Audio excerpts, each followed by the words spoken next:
Hi ಎಲ್ಲರೂ ಹೇಗಿದ್ದೀರಾ? Welcome back to Radhe ಸಮಾಚಾರ. ಇವತ್ತು ನಾನು ಸಂಜೆ ವಾಕಿಂಗಿಂದ ಈ ವಿಡಿಯೋನ ಶುರು ಮಾಡ್ತಾ ಇದ್ದೀನಿ. ಸಂಜೆ ರೊಟೀನ್ ಅಂತಲೇ ಅನ್ಕೋಬೋದು. ಇದು ಬಸವೇಶ್ವರ ನಗರಲ್ಲಿರೋ ಅಂಬೇಡ್ಕರ್ ಗ್ರೌಂಡು. ಅಲ್ಲಿಂದ ವಾಕಿಂಗ್ ಮುಗಿಸ್ಕೊಂಡು ಮನೆಗೆ ಬಂದಮೇಲೆ ಬೀನ್ಸ್ ಮತ್ತು ಕ್ಯಾರೆಟ್ ಇತ್ತು. ರಾತ್ರಿ ಊಟಕ್ಕೆ ಏನು ಮಾಡೋದಪ್ಪ ಅಂತ ಅಂದ್ಕೊಳ್ತಾ ಇದ್ದೆ. ಆಮೇಲೆ ಅನ್ನಿಸ್ತು ಸ್ಟೀಮಲ್ಲಿ ಬೇಯಿಸ್ಬಿಟ್ಟು ಪಲ್ಯ ಮಾಡ್ಕೊಳ್ಳೋಣ ಅಂತ ಹೇಳಿ ಈ ಥರ ಜರಡಿನಲ್ಲಿ ಇಟ್ಬಿಟ್ಟು ಇದನ್ನು ತೊಳ್ಕೊಂಡು ಆಮೇಲೆ ಒಂದು ಪಾತ್ರೆಯಲ್ಲಿ ಸ್ವಲ್ಪ ಜಾಸ್ತಿ ನೀರೇ ಇಡಬೇಕು.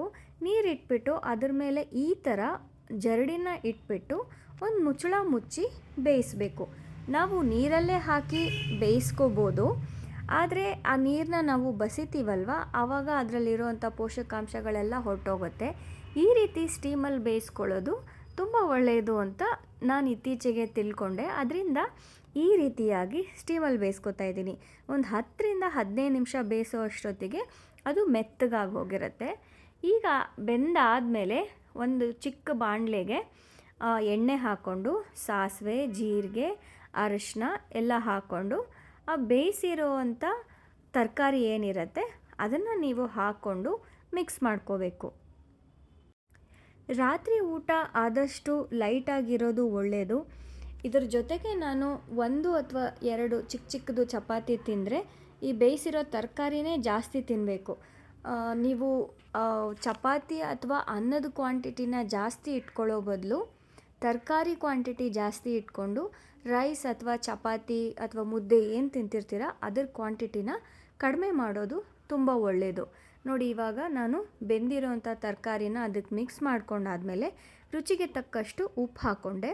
ಅದಾದಮೇಲೆ ಒಂದು ಪಲ್ಯದ ಪುಡಿ ಅಂತ ಮಾಡಿಟ್ಕೊಂಡಿರ್ತೀನಿ, ಅದನ್ನು ನಾನು ಇಲ್ಲಿ ಹಾಕ್ತಾಯಿದ್ದೀನಿ. ನಿಮಗೆ ಪಲ್ಯದ ಪುಡಿ ಇಲ್ಲ ಅಂತ ಅಂದರೆ ನೀವು ಒಂದು ಸ್ವಲ್ಪ ಖಾರ ಪುಡಿ ಮತ್ತು ಒಂದು ಸ್ವಲ್ಪ ಹುಳಿ ಪುಡಿ ಅಥವಾ ಸಾರಿನ ಪುಡಿ ಏನಾದರೂ ಇರುತ್ತಲ್ಲ ಅದನ್ನು ಕೂಡ ಮಿಕ್ಸ್ ಮಾಡ್ಕೋಬೋದು.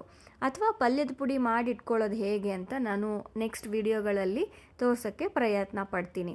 ಈಗ ತರಕಾರಿ ಆಯಿತು, ಹಾಗೆ ನಮಗೆ ಪ್ರೋಟೀನ್ ಏನಾದರೂ ಬೇಕಲ್ವ, ಅದಕ್ಕೆ ನಾನು ಪಕ್ಕದಲ್ಲಿ ಪನ್ನೀರನ್ನ ಜೀರಿಗೆ ಮತ್ತು ಎಣ್ಣೆ ಹಾಕ್ಕೊಂಡು ಅದರಲ್ಲಿ ಸ್ವಲ್ಪ ಲೋ ಫ್ಲೇಮಲ್ಲಿ ಫ್ರೈ ಮಾಡಿಟ್ಕೊಂಡಿದ್ದೆ. ಈಗ ತರಕಾರಿ ಬೆಂದಿದೆ.